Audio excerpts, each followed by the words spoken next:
امام بخاری اور امام مسلم کے دادا استاد کون ہیں؟ عبداللہ ابن مبارک دادا استاد ہیں. امام مسلم تو خود امام بخاری کے شاگرد بھی ہیں. عبداللہ ابن مبارک سے حدیثیں بھی لی ہیں امام بخاری نے، امام مسلم نے. اور عبداللہ ابن مبارک کا ہی قول ہے صحیح سند کے ساتھ جامعہ ترمذی میں 256 نمبر حدیث کے کانٹیکسٹ میں کہ جو رفع الیدین کرتا ہے اس کی حدیث ثابت ہے ابن عمر والی، اور جو رفع الیدین نہیں کرتا اس کی ابن مسعود والی حدیث ثابت نہیں ہے. عبداللہ ابن مبارک 181 ہجری میں فوت ہوئے اور امام بخاری 194 میں پیدا ہوئے. یہ ان کے دادا استاد ہیں. عبداللہ ابن مبارک شاگرد ہیں امام حنیفہ رحمہ اللہ کے. شاگرد ان کے ہیں لیکن رفع الیدین کے مسئلے میں وہ اپنے استاد کے ساتھ نہیں ہیں. بلکہ امام بخاری نے جز رفع الیدین میں ایک مناظرہ نقل کیا ہے عبداللہ ابن مبارک کا اپنے استاد امام حنیفہ کے ساتھ. جب امام حنیفہ نے سنت کا مذاق اڑاتے ہوئے یہ کہہ دیا سلام پھیرنے کے بعد کہ عبداللہ ابن مبارک سے کہ مجھے لگا تم نماز میں اڑنے لگے ہو جو تم بار بار یوں کرتے ہو. جب کوئی شخص سنت کا اس طرح مذاق اڑائے تو اس کا جواب بھی پھر پھکی سے دیا جاتا ہے. تو وہ پھکی عبداللہ ابن مبارک نے دی اور کہا کہ امام صاحب استاد جی رکو ذرا صبر کرو، اگر آپ پہلا رفع الیدین کرتے وقت نہیں اڑے تو میں دوسرے اور تیسرے اور چوتھے کے اوپر کیوں اڑ جانا تھا میں نے. اس پہ امام حنیفہ خاموش ہو گئے. میں یہ نہیں کہتا کہ ان کی بولتی بند ہو گئی پھر کہیں گے توہین کر دی، لیکن اس کے بعد جو امام بخاری نے کلاس لی ہے نا اور انہوں نے جو جملے لکھے ہیں وہ اتنے سخت ہیں کہ جو لوگ سنت کے ساتھ یہ کریں ان کا حشر یہی کرنا چاہیے. اور پھر بڑی سخت الفاظ انہوں نے یوز کیے عبداللہ ابن مبارک کے حق میں امام حنیفہ کے خلاف، اور ظاہر ہے وہ سارے الفاظ سنت کی محبت میں تھے. یقین کریں یہ وہ ساری باتیں جو میں نے ڈسپلے کرائی ہیں آپ کو میری گرفت کوئی نظر ہی نہیں آئے گی جو یہ بڑے بڑے امام نبی علیہ السلام کی محبت میں اپنے سے بڑوں کے اوپر کرتے تھے. یعنی گھوڑوں کی دموں والی حدیث جب حنفیوں نے پیش کی تو جز رفع الیدین میں امام بخاری نے لکھا کہ جو لوگ گھوڑوں کی دموں والی حدیث رفع الیدین پہ لگا رہے ہیں، وہ مسلم شریف کی حدیث، وہ تو سلام پھیرتے وقت الفاظ ہیں کہ زانوں پہ ہاتھ رکھو اور یوں نہ کرو، اور دم ہلتی بھی یوں ہے، ایسے ایسے نہیں ہلتی. گھوڑا یوں دم لاتا ہے نا، ان کا گھوڑا شاید ایسے ایسے لاتا ہو. تو امام بخاری نے کہا کہ جو یہ حدیث رفع الیدین پہ لگا رہے ہیں انہیں ڈر جانا چاہیے کہ اللہ کا عذاب نہ ان پر آ جائے. اور سورہ النور کی انہوں نے آیت نقل کر دی کہ جو رسول اللہ کی مخالفت کرتے ہیں وہ ڈرتے نہیں کہ اللہ کا عذاب آ جائے ان پر. امام بخاری نے کہا کہ انفیو اللہ سے ڈر جاؤ تم پر اللہ کا عذاب نہ آ جائے کہ تم گھوڑوں کی دموں والی حدیث لگا رہے ہو. ابھی امام بخاری کو تو یہ پتہ ہی نہیں تھا کہ انہوں نے بعد میں وہ بت رکھنے والی بھی لگانی ہے. اس پہ تو امام بخاری نے کوئی اس سے بھی سخت آیت ڈھونڈ کے تو ان کے اوپر لگانی تھی. اب حنفیوں کے گلے کا یہ کانٹا بنی ہوئی ہے، وہ کہتے ہیں نہیں جی وہ جز رفع الیدین تو امام بخاری سے ثابت ہی نہیں ہے. جناب کلمی نسخے موجود ہیں اس کتاب کے پوری اسناد کے ساتھ. مکتبہ ظاہریہ کی، وہ سلطان ظاہر تھے ایک مسلمانوں میں بہت بڑے ایک سلطان گزرے ہیں، انہوں نے اپنی لائبریری بنائی تھی، اسی میں شیخ البانی بھی پڑھتے رہے. نیچے دکان تھی گھڑیاں ٹھیک کرنے کی، ان کے ابو کی چابی ان کے پاس ہوتی تھی. فالتو وقت یہ اوپر بیٹھے رہتے تھے، کرتے کرتے اللہ نے اتنا علم دیا کہ محدثین کے استاد بن گئے. ہے وہ گھڑی ساز تھے یعنی انجینئر ہے، ہاں کوئی مدرسے سے نہیں تھے پڑھے. پھر بعد میں خیر انہوں نے جو ظاہر عربی ان کی اپنی نیٹو لینگویج تھی تو محدث اعظم سعودیہ عرب بن گئے وہ البانیہ سے آ کے. اور مفتی اعظم سعودیہ بن باز کہا کرتے تھے کہ اس نیلی چھتری کے نیچے البانی سے بڑا کوئی حدیث کا عالم نہیں ہے. اس دور کا امام بخاری انہیں کہا گیا شیخ البانی کو. جس طرح ہم عجم میں شیخ زبیر صاحب کو کہتے ہیں نا، تو عرب دنیا میں شیخ البانی کو اللہ نے ان سے اتنا بڑا کام لیا. تو وہ مکتبہ ظاہریہ کی باقاعدہ کلمی نسخے والی جز رفع الیدین ہے جس پہ شیخ زبیر صاحب نے تحکیم لگا کے مکتبہ اسلامیہ سے پرنٹ کی ہے، جو ہماری ویب سائٹ ahlsunnatpak.com پہ اس کا PDF رکھا ہوا ہے. تو وہ ثابت ہے، شروع میں انہوں نے پوری بحث کی ہوئی ہے اس کے اوپر. اور امام بخاری نے کیا کمال، پہلے تو اس کا مقدمہ لکھا ہے کہ یہ ان لوگوں کا رد ہے، یہ اس مجہول شخص کا رد ہے جس نے عجمیوں کی حدیث کی ناواقفیت کی وجہ سے رفع الیدین نہ کرنے کی بدعت ان میں جاری کر دی۔ میں اس شخص کے خلاف یہ کتاب لکھ رہا ہوں کہ جن بچاروں کو عربی نہیں آتی تھی، حدیثوں کا پتہ نہیں تھا، ان عجمیوں کو، یعنی نان عربز کو، یعنی ہم لوگ اس زمانے میں بھی عربی رفع الیدین کرتے تھے کیونکہ وہاں پہ مکے مدینے سے دین آیا ہوا تھا اور عجمیوں کے پاس دین پہنچا تھا گوالوں کے ذریعے، تو خالص دودھ تو بھینس کے نیچے سے ملتا ہے، ہاں گوالا تو ملاوٹ کر کے دیتا ہے۔ اسی لیے دیکھیں یہاں لوگ کہہ رہے ہیں منسوخ ہو گیا، اور ادھر امام کعبہ اونچی امین بھی کہہ رہا ہوتا ہے، رفع الیدین بھی کہہ رہا، انہوں نے بھی دسو نا جا کے جنہاں کو چندے کھاندے ہو ریال لے کے کہ چھڑ دیو منسوخ ہو گیا، وہ کہیں گے اچھا تانوں خبر پہنچ گئی، سانوں تو اتنے بھی نہیں پہنچی حالے تک۔ سرکار ادھر بھی وہی خبر ہے جو ادھر ہے، کیونکہ کتاب سعودیہ کے چینل پہ بھی بخاری مسلم ہی پیش کر رہے ہوتے ہیں اور ہمارے ٹیبل پہ بھی بخاری مسلم ہے اور تمہارے مدرسوں پہ بھی بخاری مسلم ہے، تم عمل نہیں کر رہے، یہ تمہاری دو نمبری ہے۔ کتابیں تو اپنی جگہ موجود ہیں، چاہے عجم کا مسلمان ہو چاہے عرب کا۔ تو وہ شیخ زبیر صاحب کی پوری تحکیم کے ساتھ وہ موجود ہے۔ اس کے سٹارٹ میں آپ دیکھیں کتنے سخت الفاظ ہیں امام بخاری کے، یہ اس مجہول شخص کا رد ہے۔ اب وہ شخص کون ہے؟ بعض کہتے ہیں یہ امام حنیفہ کے اوپر انہوں نے اتنے سخت جملے بولے ہیں، بعض کہتے ہیں ابراہیم نخعی کے اوپر بولے ہیں۔ چونکہ امام بخاری نے کسی کا نام مینشن نہیں کیا، لہٰذا اس سے مراد ہر وہ حنفی ہے جو قرآن و سنت کے مقابلے پہ اپنی تعلیمات یا اپنے بابوں کو لے کے چل رہا ہے، ہم نام لیے بغیر۔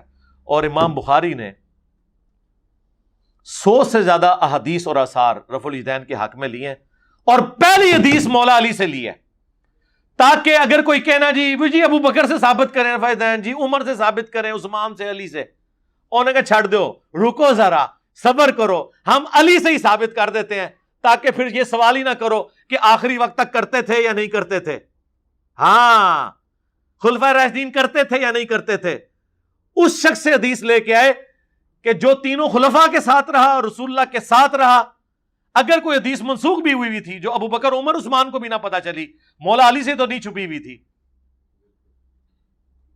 مولا علی کی وہ حدیث ترمذی اور ابن ماجہ میں بھی ہے کہ مولا علی نماز کا طریقہ سکھاتے ہیں تابعین کو، کہ نبی علیہ السلام جب نماز شروع کرتے تو دونوں ہاتھ کندھوں تک اٹھاتے، رکوع میں جانے لگتے تو دونوں ہاتھ کندھوں تک اٹھاتے، اور رکوع سے سر اٹھاتے تو دونوں ہاتھ کندھوں تک اٹھاتے۔ یہ حدیث ابن ماجہ میں اور ترمذی میں ہے، اور امام بخاری نے جز رفع الیدین میں پہلی حدیث یہ لے کے حنفیوں کے سارے سوال ختم کر دیے ہیں۔ پیسیفک اوشن کی گہرائیوں میں اور اٹلانٹک کی ٹھنڈک میں پھینک دیے جا کے۔ ایک روایت لے کے، اور لوگ کہتے ہیں جی ہم وہ روایتیں پیش کرتے ہیں، وہ کتاب ہی ثابت نہیں ہے۔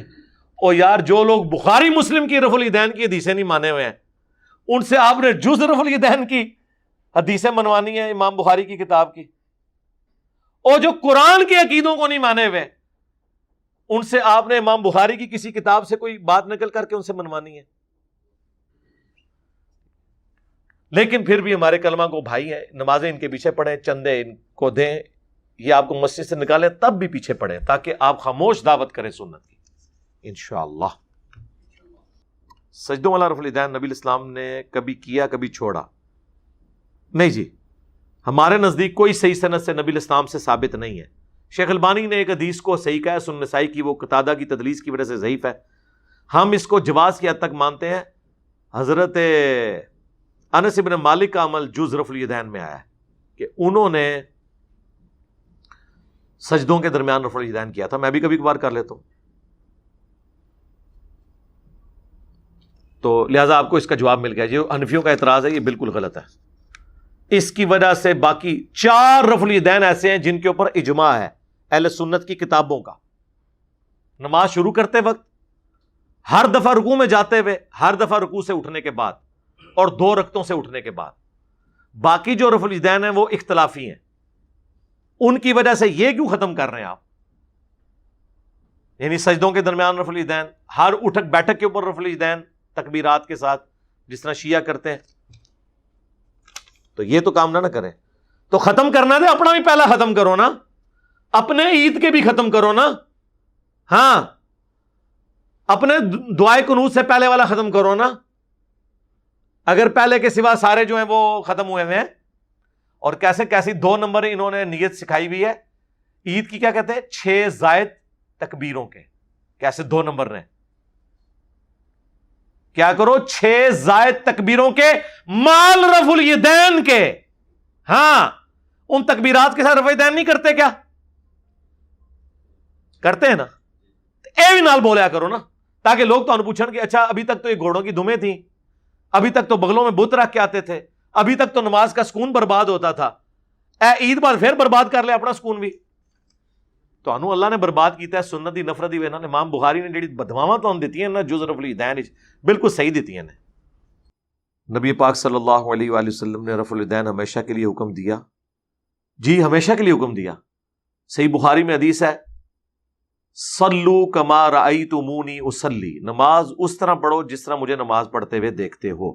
اور یہ حدیث روایت کی ہے مالک بن حویرث نے. اور مالک بن حویرث نبی الاسلام کی وفات سے بمشکل 1 سال پہلے غزوہ تبوک کے موقع پر مسلمان ہوئے ہیں. اور وہ کہتے ہیں ہم چند نوجوان تھے، 20 دن حضور کے ساتھ رہے، آپ کے ساتھ نمازیں پڑھی. واپس جانے لگے تو حضور نے فرمایا صلی اللہ علیہ وآلہ وسلم واپس جا کے اپنے گاؤں ایریا میں نماز قائم کرنا، اذان دینا، جس کو قرآن زیادہ آتا ہو، عمر میں بڑا ہو، تمہاری امامت کروائے، اور صلو کما رأیتمونی اصلی، اور دیکھنا نماز اس طریقے سے پڑھنا جس طرح مجھے پڑھتے ہوئے دیکھا ہے. اور مالک بن حویرث ہی بخاری اور مسلم میں نماز کا طریقہ روایت کرتے ہوئے کہتے ہیں کہ میں نے نبی الاسلام کو دیکھا کہ جب وہ نماز شروع کرتے تو دونوں ہاتھ کندھوں تک اٹھاتے، اور ایک روایت میں کانوں تک اٹھاتے. رکوع میں جانے لگتے تو کانوں تک اٹھاتے، اور رکوع سے سر اٹھاتے تو کانوں تک اٹھاتے.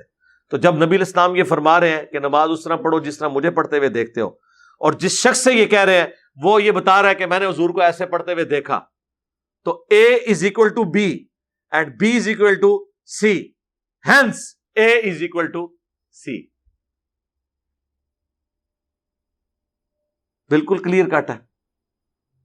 بخاری مسلم کی حدیث ہے اللہ نے مجھے جوامع کلمات کے ساتھ مبعوث کیا ہے. میں بات مختصر کرتا ہوں اور مفہوم گہرا ہوتا ہے. جب یہ کہہ دیا کہ اس طرح نماز پڑھو جس طرح مجھے نماز پڑھتے ہوئے دیکھتے ہو، اب جن جن لوگوں نے رسول اللہ کو نماز پڑھتے ہوئے دیکھا اور وہ نبی الاسلام کی وفات کے بعد نماز کا طریقہ رفع الیدین کے ساتھ سکھا رہے ہیں، تو اس کا کیا مطلب ہے؟ بالکل واضح. مصنف ابن ابی شیبہ میں مولا علی علیہ السلام سے رفع الیدین نہ کرنے کی حدیث آئی ہے. بھائی میرے بھائی مصنف ابن ابی شیبہ تو بعد کی بات ہے، ابو داؤد اور ترمذی میں موجود ہے. یہ ضعیف روایتیں ہیں میرے بھائی. مولا علی سے جو نماز کا طریقہ ہے وہ جامعہ ترمذی اور سنن ابن ماجہ کے اندر موجود ہے، جو جز رفع الیدین میں امام بخاری نے پہلے نمبر پہ حدیث لی ہے مولا علی سے، وہ صحیح سند کے ساتھ ہے. روایتیں تو موجود ہیں، مصنف ابن ابی شیبہ سے پوری فقہ حنفی ثابت ہو جاتی ہے، لیکن وہ روایتیں بھی صحیح ہوں نا. اور مصنف ابن ابی شیبہ کا جو آخری چیپٹر ہے اس کا نام کیا ہے؟ کتاب الرد علی ابی حنیفہ. جی ہاں، 550 روایتیں ہیں امام حنیفہ کے خلاف لے کے ہیں ابن ابی شیبہ، کہ جس میں امام حنیفہ نے رسول اللہ کی مخالفت کی. ڈائریکٹ فتویٰ لگایا انہوں نے، یہ نہیں کہا کہ انہیں اجتہادی غلطی لگ گئی.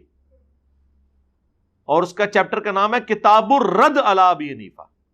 تو مصنف ابن ابی شیبہ میں کوئی بھی چیز لے کے آتا ہے اس کو کوئی یار اینڈ تے دیکھ لو، اینڈ رزلٹ کے کڑے ہو جائے. علی بھائی نماز کے طریقے مکمل احادیث کے انٹرنیشنل نمبر کے مطابق بتا دیں. آگے ساتھ لکھنا تھا ٹائم قیامت تک ہے. جی بتایا ہے میرے بھائی، ویڈیو ریکارڈنگ کرائی ہوئی ہے، سینکڑوں احادیث کے نمبرز ڈسپلے کرائے ہوئے ہیں.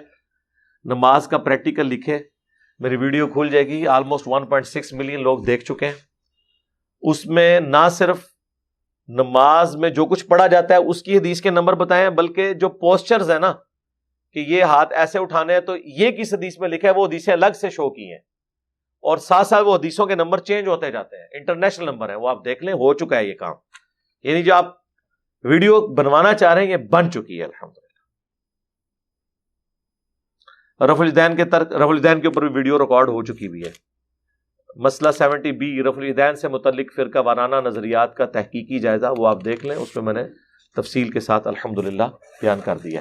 اور کئی بار میں نے ایک بات بتائی ہے کہ ہمارے پاس ایک بھائی آتے تھے تو وہ بخاری اور مسلم میں جو نماز کا طریقہ لکھا ہوا ہے رکوع میں جاتے وقت اور اٹھتے وقت رفع الیدین کرنا، انہوں نے جب شروع کیا تو ان کے بڑے بھائی تبلیغی جماعت میں اٹلی کے اندر وہ امیر تھے، ان کے گھر جماعتیں رکتی تھی.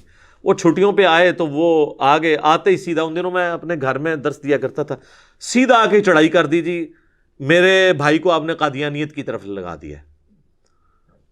جناب یہ ہمارا ہی حوصلہ ہے کہ ہم یہ ساری باتیں سنتے ہیں, ہم مسکراتے ہیں, ہمیں پتا ہوتا ہے کہ اب یہ قابو میں آ گیا, کیونکہ ہمارے پاس تو علم کی طاقت ہے اللہ کے فضل سے, جس کو نہ شکست ہو سکتی ہے, جو نہ چوری ہو سکتی ہے. الحمدللہ علم وہ تلوار ہے. تو میں تسلی سے بات سنی, میں نے کہا میرے بھائی میں آپ کے ساتھ پوری ہمدردی کرتا ہوں, ہمارے گھر کے قریب ہی قادیانیوں کی عبادت گاہ ہے, تو ہم سارے اٹھ کے چلتے ہیں وہاں جا کے دیکھتے ہیں, اگر قادیانی آپ کے طریقے کے مطابق نماز پڑھ رہے ہوئے, یعنی حنفی طریقے پہ بغیر رفع الیدین کے, تو وہ آپ میں سے نکلا ہوا فرقہ ہے, اور اگر وہ رفع الیدین کے ساتھ پڑھ رہے ہوئے تو پھر آپ ہمارے کھاتے میں اسے ڈال دیجیے گا. بس اتنی بات کرنے کی دیر تھی. کہتے نہیں نہیں نہیں کوئی ضرورت نہیں, اور بات مانی بھی کوئی نہیں, کیونکہ انہیں پتا چل گیا تھا کہ یہ تو پھر ماننا پڑ جائے گا کہ تو یہ ہمارے ہی حنفی بھائی ہیں. تو قادیانی آج کی ڈیٹ میں حنفی ہیں. یہ بعض لوگ جو ان کے چند ایک مسائل پکڑتے ہیں نا جی, فاتحہ خلف الامام میں ان کا یہ عقیدہ ہے, یہ تفردات ہیں, اوورآل وہ حنفی ہیں. حنفیوں میں بھی تو کئی ایک شاخیں ہیں نا. بریلوی کہتے ہیں انگوٹھے چومنے والے کی شفاعت ہوگی, اور وہ کہتے ہیں فقہ حنفی کی بنیادی کتاب فتاوی شامی, جسے رد المختار کہتے ہیں, جو در مختار پہ حاشیہ ہے, اس میں لکھا ہوا ہے. جب ہم دیوبندیوں کو دکھاتے ہیں کہ یہ تو آپ کی مشترکہ کتاب ہے, اس میں لکھا ہوا ہے انگوٹھا چوما کریں, وہ کہتے ہیں جی لکھا تو ہوا ہے لیکن یہ مفتہ بھی ہی نہیں ہے. مفتہ بھی کو تو بعد میں دیکھیں گے ابن عابدین شامی کو بیتتی کیوں نہیں کہتے, وہ اب اتنا بھاری ہے کہ اسے نہیں کہہ سکتے. تو انگوٹھے چومنے والے معاملے میں بریلوی درست ہیں ایز فار ایز فقہ حنفی از کنسرن. قرآن و سنت کے حساب سے نہ یہ درست ہے نہ وہ درست ہے, فقہ حنفی کے مطابق میں بات کر رہا ہوں. تو اس قسم کے نا لوگ پھر حربے اڈاپٹ کرتے ہیں. تو یہ تو قادیانیوں کی نماز کا طریقہ آپ دیکھ لیں, یہ انہی کے طریقے کے مطابق نماز پڑھتے ہیں. تو جدھر سے نکلے ہوئے ہیں انہی کے طریقے کے مطابق عمل کریں گے نا. We follow generally Imam Abu Hanifa's fatwa were very largely accepted by the Ummah, and unless we find reasons to disagree with him, we would generally follow the Fiqh Hanafiya. Investigate personally, directly. The overbearing principle should be that you follow Hazrat Imam Abu Hanifa. This is the entire attitude of Jamaat Ahmadiyya.